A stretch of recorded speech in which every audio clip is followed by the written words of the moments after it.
Good morning and welcome back for another video. Today's going to be a fun one. We are going to do some disc golfing. So let's learn how to putt and we'll start there. Thanks for watching.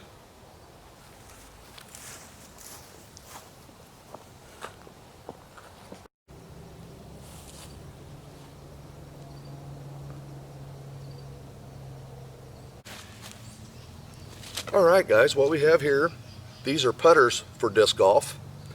And normally what defines a putter is you're going to have a larger diameter flight ring, and that will give you a more controlled flight. This is G-Star plastic, so it's a little grippier than the same disc in Champion plastic. This is a little more durable. You hit a tree or something, it's going to hold up a little bit better. Going to fly a little bit different as well. So, and then I have AVRs here. Now these are a little domier on top, so these are going to be able to drift a little bit better to the basket for you depending on how far you're out. So you can shape your shot. Different plastics gives you the ability, and weights as well as style of disc gives you the ability to shape the shot that you need when you're out on the course. And as you get better at this game, you determine which plastic is best for you. I use varying weights. I typically stay between 170 grams up to 175 grams. For my arm, my throwing ability, that seems to be a really good weight for me. And again,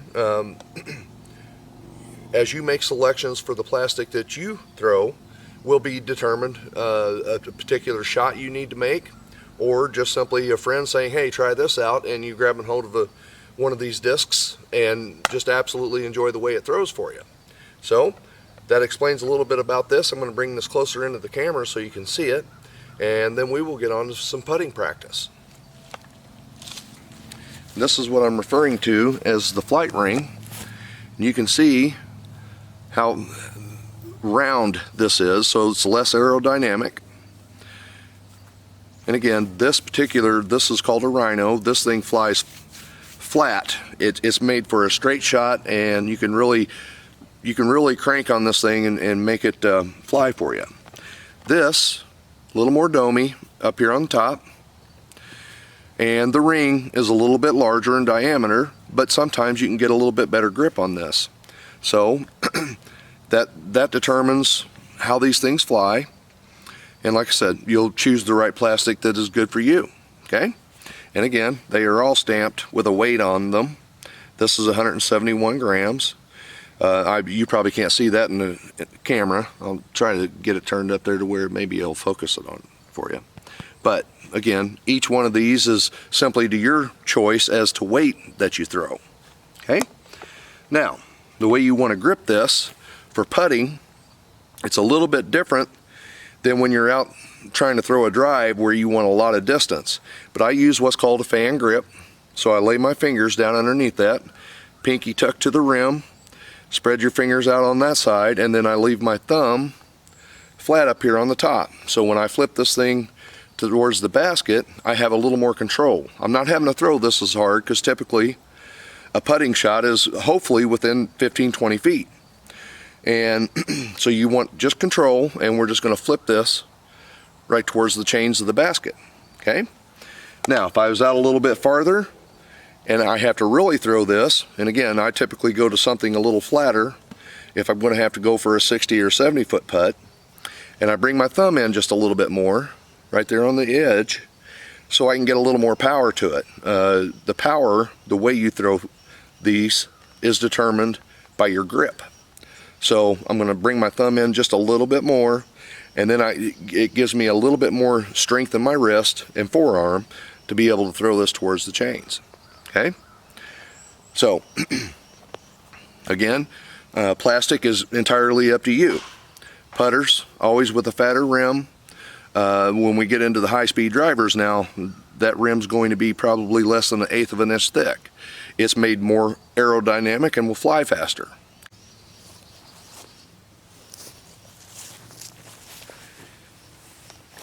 Now, each one of these plastics, and manufacturers have a different way of conveying this information to you, but Innova will put it right here on top.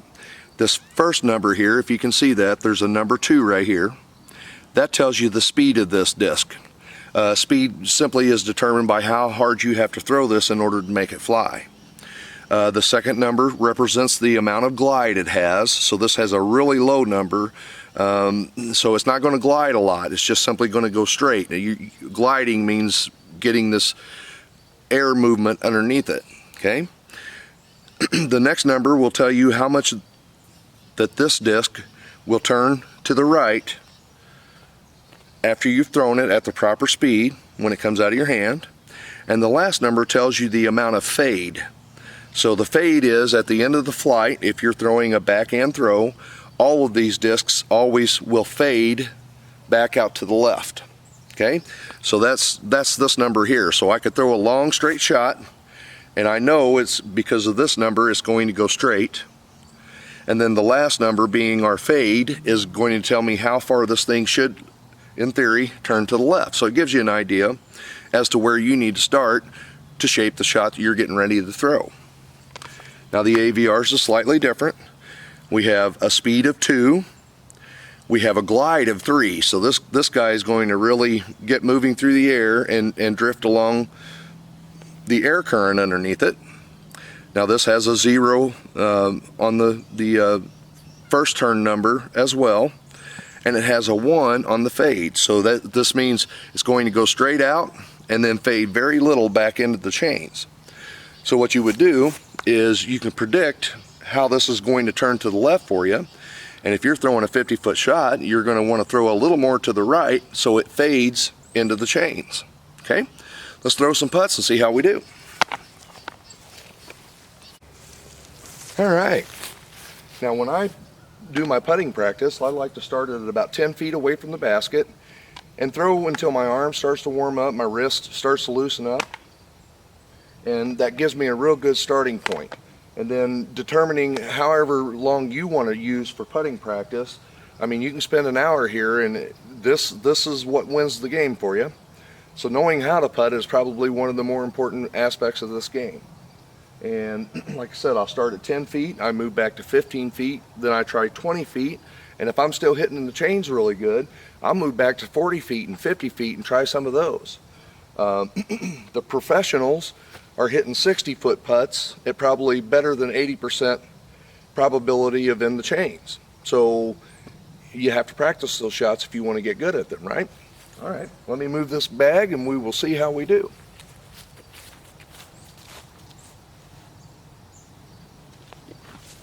That's another, as I'm carrying this thing off, they make all of this stuff in varying styles, so that's all up to your choice. But it keeps your discs in a nice uniform set there, so you can see what you have, and you'll get used to where these things lay inside as you acquire more plastic. Your putters typically will go to the front of the bag. That way, when you walk up and get ready for a shot, you're not fumbling around looking for something, you know where it's at. Okay? So again, there is more of this stuff on the market than we can discuss in one video. But all to your choice, and if you only want to carry 2 or 3 of these pieces of plastic around with you, that's all you need. If you want to carry 20, 25 of them like I have in my other bag there, you know, it makes for a better workout because it does get heavy, right?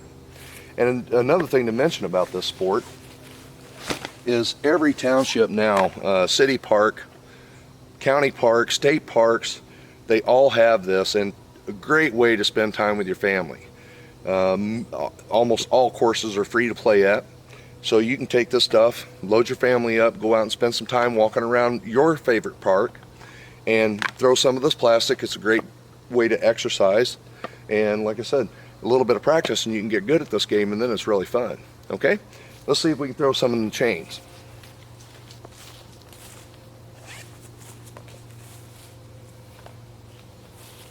Again, I'm starting at about 10 feet.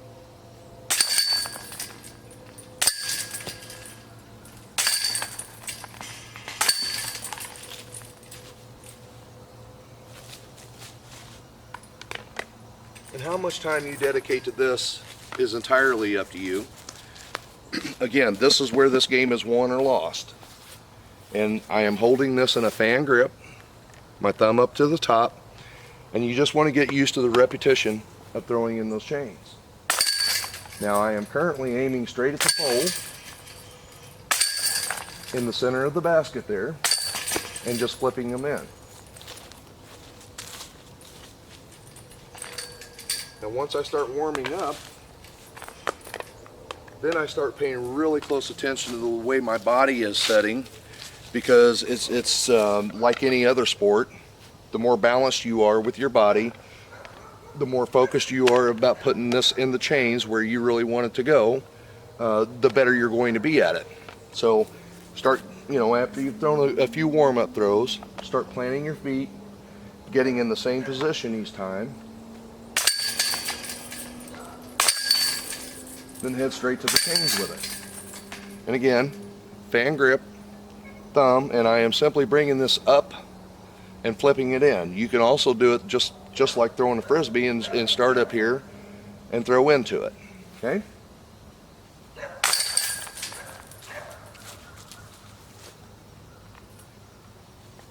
Now I've thrown a few of them. I'm going to start focusing on a single chain link in this basket.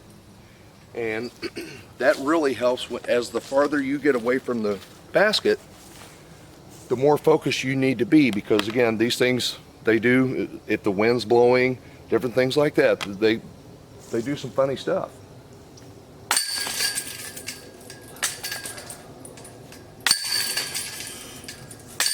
Okay?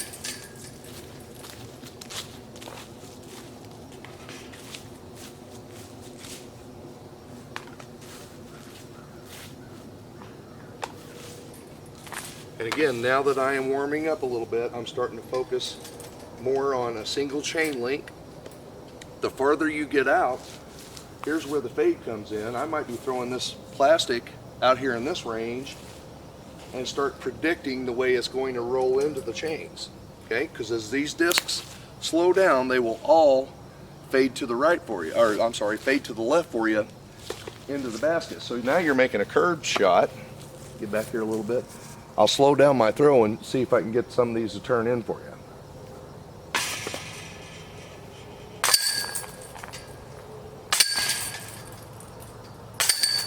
Okay.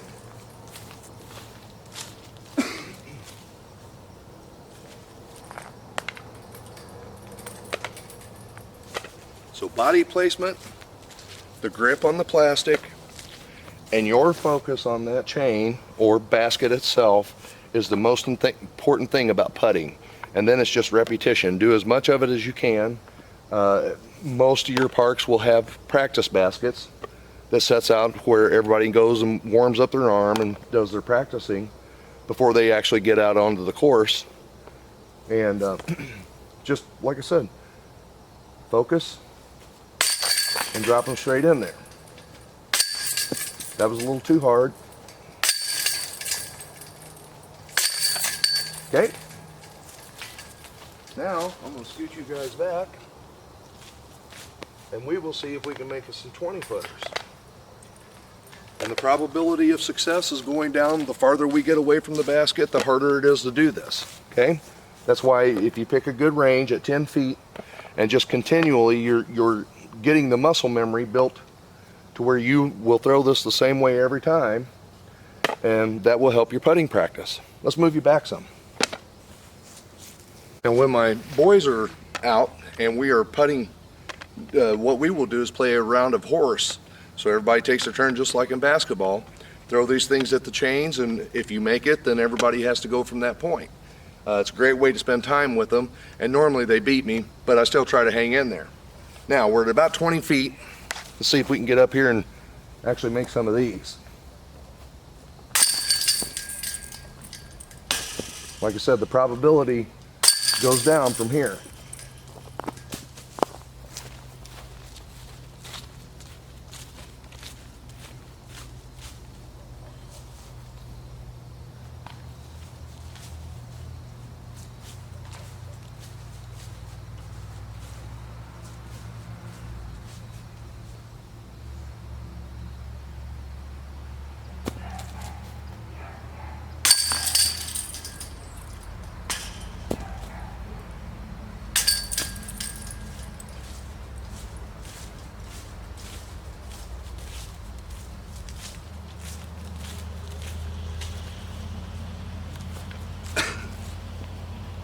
And the more you practice at this, again, the more fun it becomes, because you start doing some amazing stuff.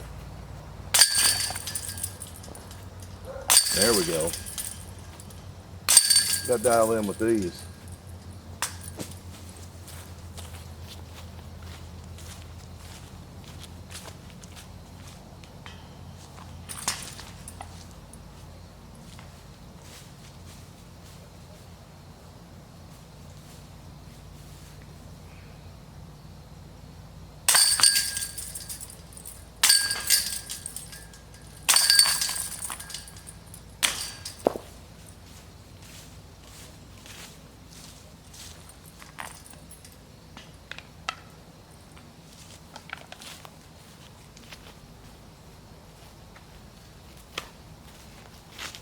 Now the rules of golf is just like regular golf. Wherever you land at, that's where you would place your marker and do your final putt. They have little marker discs that you can put in the front of your bag and carry that with you. So it's the same thing. Every time you throw one of these, it's a stroke.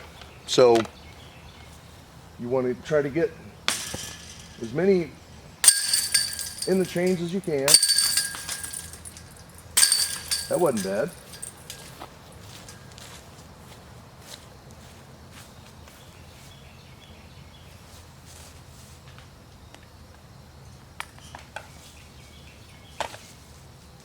All right, now I'm going to step back here past the camera and we're going to try to loft in a couple of 40-footers.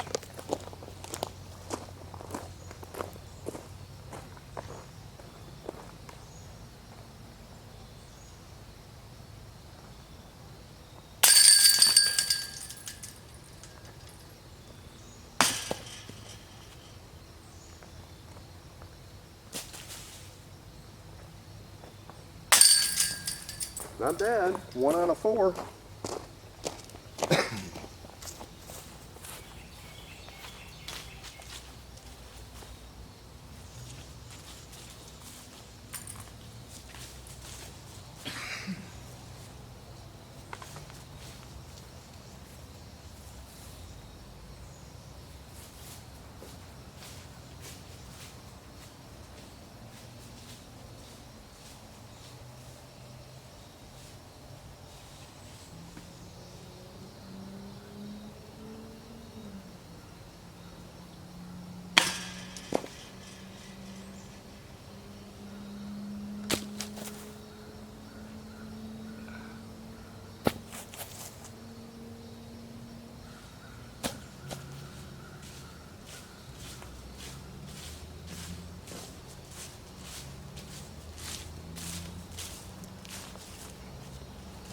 Now this is a lot more difficult than what it looks, and when you're on a long putt, you have to be careful not to throw over the basket too far, because now you have to make it back to it.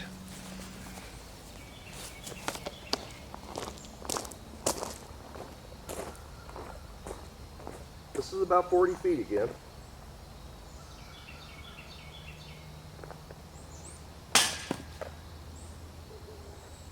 Down. Boy, they're going to tear me up.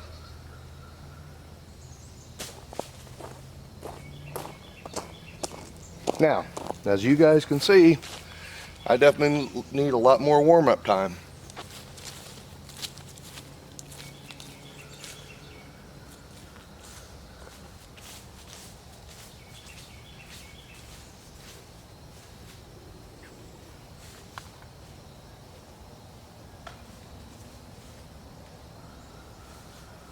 See if we can keep this tree in our way.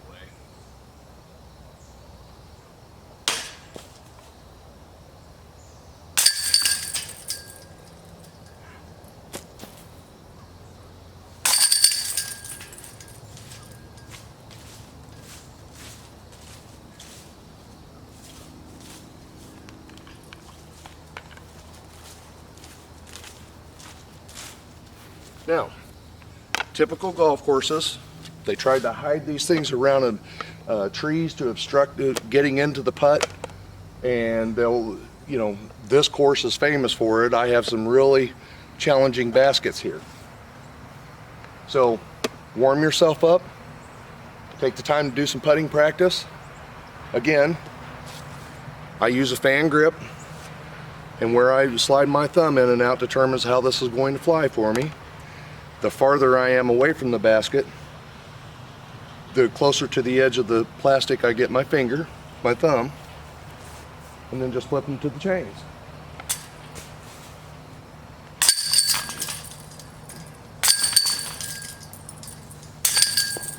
So, there you have it. I'm going to do a lot more practice. Then we're going to move on to the next section, which will be our mid-range plastic. And like I said, it's all up to you now. You know how to do it. So let's get to putting, and I'll see you on the course.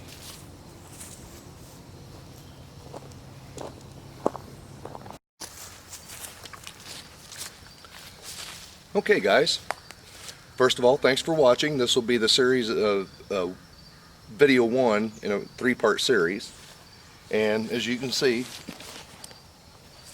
the old man's set and ready to go. When them boys do show up, it's on. But great exercise, a great way to spend time with your family. And every park has these golf courses set up for you. Utilize them, normally free of charge. It's a great way to walk around the park, enjoy nature, and spend some time outdoors. All right, thanks for watching. I'll see you on the next one.